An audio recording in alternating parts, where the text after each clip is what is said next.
Bendiciones, Dios le bendiga a cada uno de los hermanos y las hermanas en la fe de Jesús que están viendo este video. Bueno, le damos gracias a Dios por la oportunidad de hacer un video más. En el video pasado había dicho que podían dejar una pregunta bíblica en los comentarios para que yo pudiera responderlas en un siguiente video. Bueno, esto lo pude hacer por Facebook, lo estuve publicando y algunos hermanitos, bueno, estuvieron ahí haciendo unas preguntas bíblicas y ahora, bueno, acá tengo anotado cada uno de sus nombres con sus preguntas para poder responderles. Amén, así que bueno. Como vemos ahí, el primer hermano que comentó fue Marcos Montenegro, que nos hizo la primera pregunta. ¿Qué nos enseña el libro de Deuteronomio? Bueno, el nombre de este libro de Deuteronomio significa repaso o segunda ley. Moisés habló en el desierto de Arabá, en tierra de Moab, en la actual Jordania. Es un libro que fue escrito aproximadamente, ¿verdad?, 1405 años antes de Cristo, 3425 años antes de hoy. Es un libro donde nos muestra que Moisés da 3 discursos de despedida antes de morir. Porque bueno, él sabía que iba a morir porque Dios le había dicho que no iba a entrar en la tierra prometida para tomar posesión de ella por cuanto él había cometido pecado y le prohibió la entrada a la tierra prometida. Eso lo podemos encontrar en el libro de Números, capítulo 20. Y bueno, Moisés da 3 discursos distintos, repasando todo lo que había pasado en el desierto, cómo Jehová los había sacado de Egipto, todo lo que había pasado durante esos 40 años en el desierto, ¿verdad? Y es un repaso de toda la ley, un repaso de todo testimonio que tuvo Moisés junto con el pueblo y todo lo que Dios había hecho. De eso se trata el libro de Deuteronomio. Y tomándolo por el lado, por así decirlo, digamos, sentimental, nos da a entender que es bueno repasar lo que Dios hizo con nosotros en los últimos meses, en los últimos años, para reflexionar que Él es Dios, que Él nos guardó y así como Él nos guardó, guardar sus mandamientos. Y, y que para Él sea nuestra alabanza por todo lo que hizo en los últimos meses y años, repasar en esas cosas. Nada, para eso sacar algo bueno, para sacar una alabanza de todo eso quizás. Y bueno, y también están los eventos históricos que están en este libro, ¿verdad? Cosas destacadas, cosas tremendas.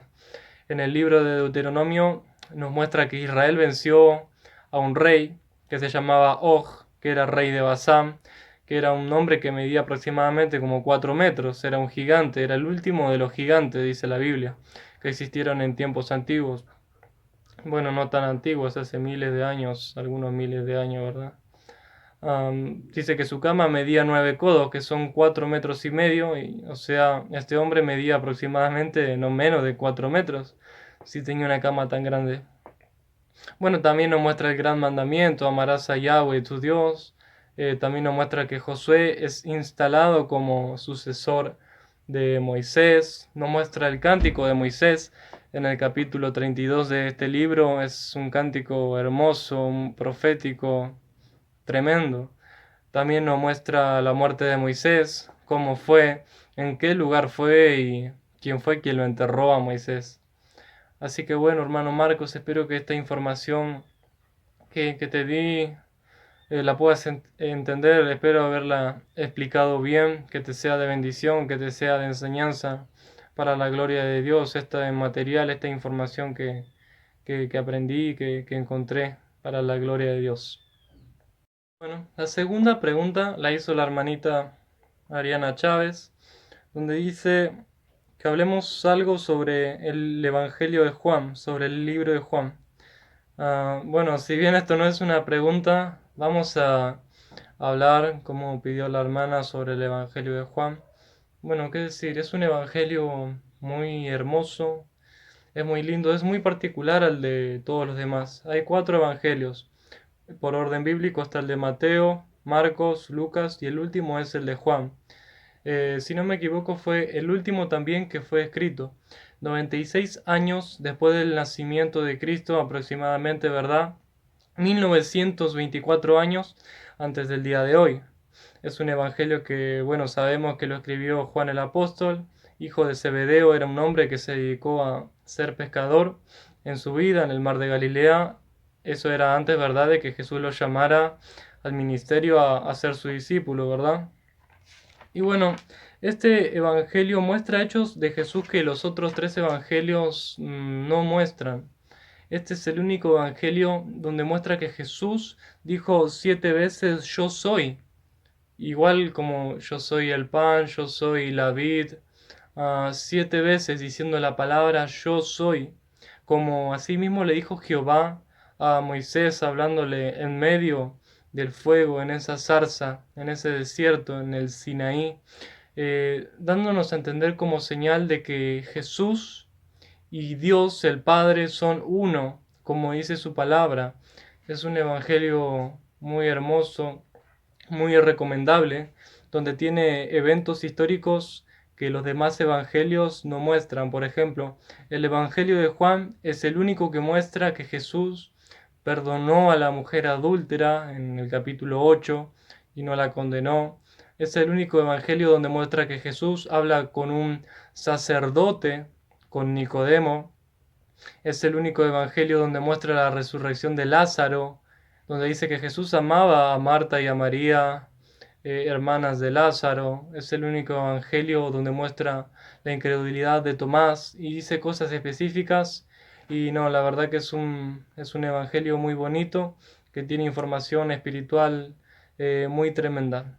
Así que bueno, estas son las características del evangelio de Juan que yo podía decirte. Tiene 21 capítulos y la verdad que es hermoso, muy recomendable. Bueno, ahora vamos a ver la tercera pregunta. Hasta ahora vamos bien. El hermano Jonathan Luján nos dice la tercera pregunta, donde dice, en el libro de Apocalipsis 6:2 tenemos un personaje en el caballo blanco, pero más adelante 19:11 tenemos nuevamente a otro personaje en un caballo blanco. Pregunta, ¿se refieren a la misma persona? ¿Quiénes son estos personajes? Bueno, para responder estas dos preguntas al mismo tiempo, es necesario que comparemos los dos textos, que comparemos los dos caballos. Vamos a empezar leyendo por el primero, en el capítulo 6. Vamos a empezar del versículo 1. Y dice así. Vi cuando el Cordero abrió uno de los sellos. Cuando dice el Cordero en el capítulo 6, si leemos el capítulo 5, vamos a entender que este Cordero es Jesucristo. Amén. Vi cuando el Cordero abrió uno de los sellos, y oí a uno de los 4 seres vivientes decir como con voz de trueno, ven y mira. Y miré, y he aquí un caballo blanco, que es montado por alguien que tiene un arco, aparentemente sin flechas, y le fue dada una corona, es decir, un reino, y salió venciendo y para vencer. Estas son las características que nos dice la Biblia del primer caballo blanco del Apocalipsis. Ahora lo vamos a comparar con el segundo, amén. A ver qué nos dice la Biblia del segundo jinete en el caballo blanco, amén.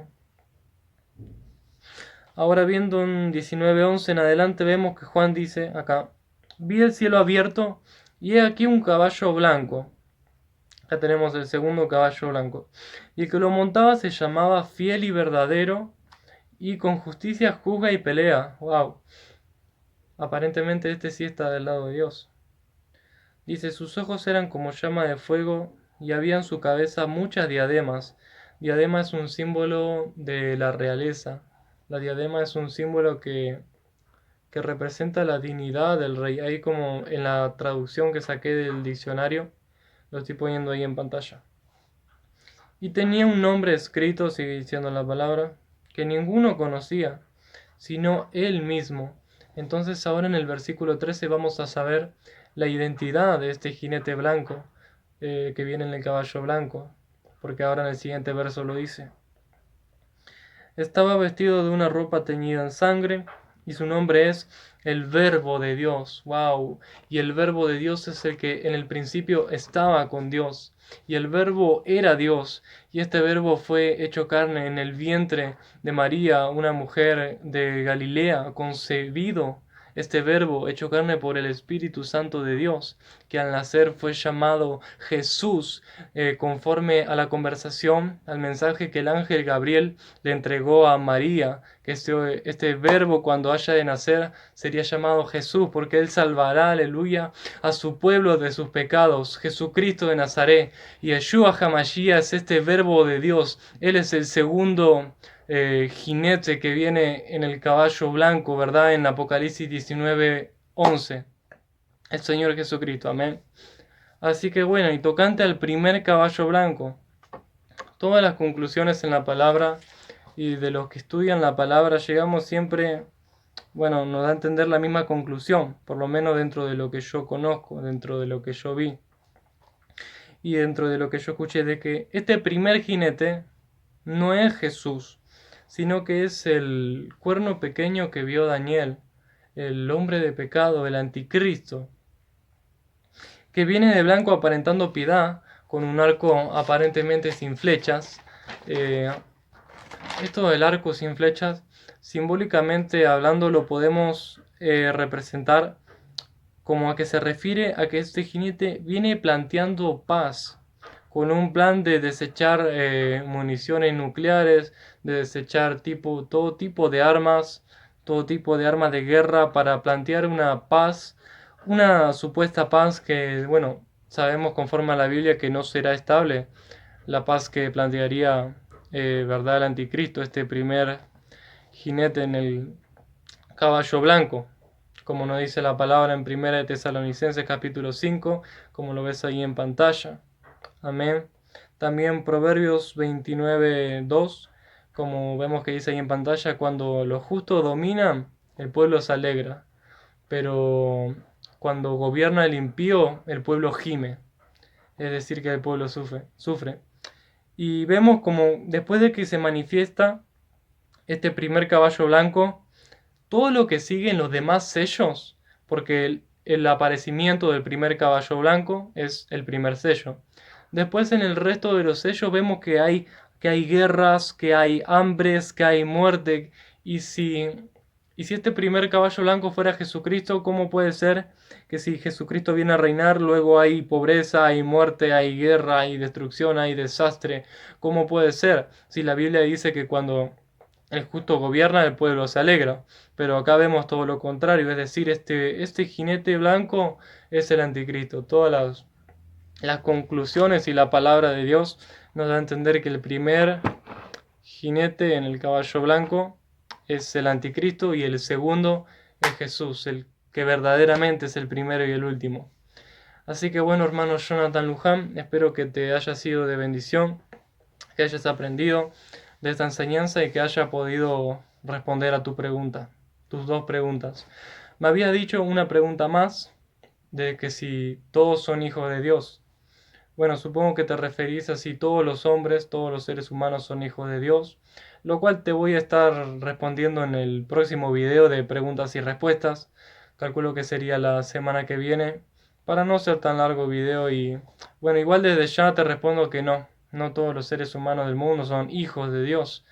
Te respondo que no, pero te lo voy a estar explicando más detalladamente en un siguiente video, amén. Cuarta y última pregunta por hoy es de la hermana Gaviana. Es una hermana que vino de misiones a Buenos Aires, que conocí hace algunos 2 años de otro ministerio. Y ella dice: bendiciones. Me gustaría saber acerca del rapto. Arrebatamiento, ¿es la misma cosa? Bueno, cuando se habla del arrebatamiento de la iglesia también se lo dice como rapto, porque rapto, la palabra rapto, es una palabra sinónima a la palabra arrebatamiento, como lo ves ahí en la imagen. Ahora, ¿qué es el arrebatamiento de la iglesia? Los versículos que podemos usar en la Biblia para hablar del arrebatamiento de la iglesia son los siguientes. Apocalipsis 3:10, 4:1. Primera de Tesalonicenses 4, 13 al 18, Primera de Corintios 15, 51 y 52, Isaías 26, 20, Job 9, 10 al 13, Mateo 24, 40 al 42 y Filipenses 3, 21. Amén. Ahora, ¿qué es el arrebatamiento de la iglesia? El arrebatamiento de la iglesia, vamos a decirlo así en tres partes. Es la transformación de los hijos de Dios, de nuestro cuerpo corrupto a un cuerpo incorruptible, inmortal. También es nuestra reunión con Jesús en las nubes para estar siempre con Él, y también es nuestra liberación de la gran tribulación. Y ahora lo vamos a comprobar bíblicamente. Bueno, lo primero que había dicho es que el arrebatamiento de la iglesia es la transformación de nuestro cuerpo corruptible a uno incorruptible.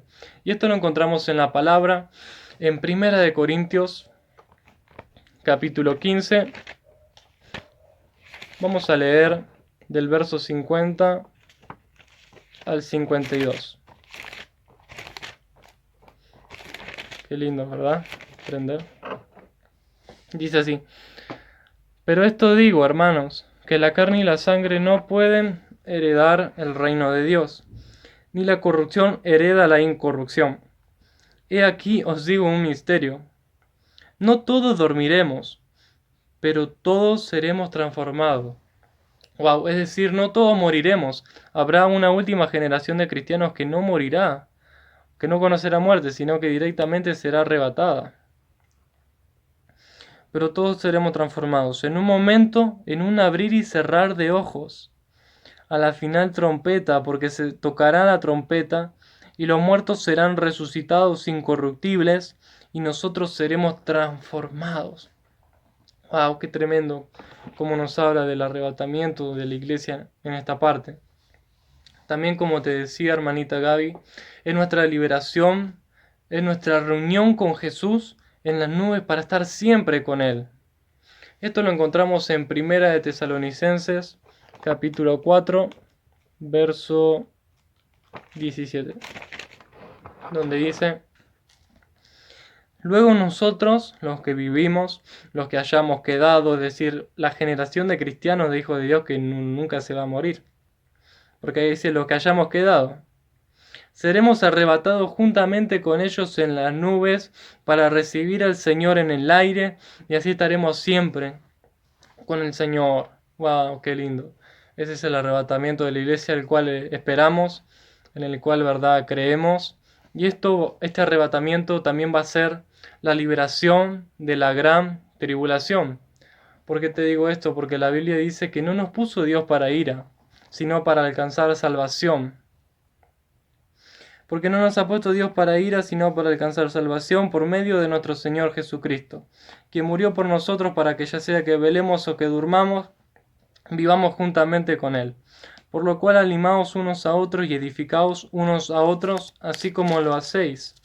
También en el capítulo 1, verso 10, dice: y esperar de los cielos a su Hijo, al cual resucitó de los muertos, a Jesús, quien nos libra de la ira. No dice que nos libra en la ira, o sea, dentro del tiempo de la ira, dentro de la gran tribulación, sino de la ira, o sea, de toda la ira, de toda la gran tribulación. O sea, nosotros no pasamos nada de ira para nosotros, para los hijos de Dios, ¿verdad? Que están bien delante de Dios, que lavan sus ropas espirituales, que están escritos en el nombre en el libro de la vida, amén. Están escritos sus nombres. Y también un versículo más que te voy a compartir. Apocalipsis 3:10, en el mensaje a Filadelfia, dice: por cuanto has guardado en la palabra de mi paciencia, yo también te guardaré de la hora de prueba que ha de venir sobre el mundo entero, para probar a los que moran sobre la tierra. Es decir, este guardado que Dios nos hace a nosotros es el arrebatamiento de la iglesia. Dios nos saca de este mundo y nos reunimos con Jesús y nos vamos volando para el cielo nomás, así como suena. Por cuanto has guardado la palabra de mi paciencia, yo también te guardaré de la hora, no en la hora, de la hora. No pasamos esa hora entonces. Yo también te guardaré de la hora de prueba que ha de venir sobre el mundo entero para probar a los que moran sobre la tierra. ¡Wow! Así que bueno, hermanita Gaviana, espero que esto te haya servido, te haya instruido, hayas aprendido, así como aprendí yo también. Gracias por haber preguntado esto. Apocalipsis 1:3 dice: Bienaventurado el que lee y los que oyen las palabras de esta profecía y guardan las cosas en ella escritas, porque el tiempo está cerca. Es decir, bienaventurados nosotros que leemos Apocalipsis, bienaventurados nosotros que escuchamos estas cosas y más si las guardamos. Así que bueno, que Dios multiplique bendiciones. Que bueno, hermanos, por ahora este fue el video de preguntas y respuestas. Es la primera vez que lo hago. Fue un trabajo lindo. Así que bueno, tengo pensado hacer una segunda parte más. Después Dios dirá. Así que bueno, espero que te haya gustado, que hayas aprendido, que te haya instruido. Le damos toda la gloria a Dios en este momento. Le damos gracias. Que Él multiplique frutos con su palabra en nosotros. Así que Dios te bendiga. Ya no habrá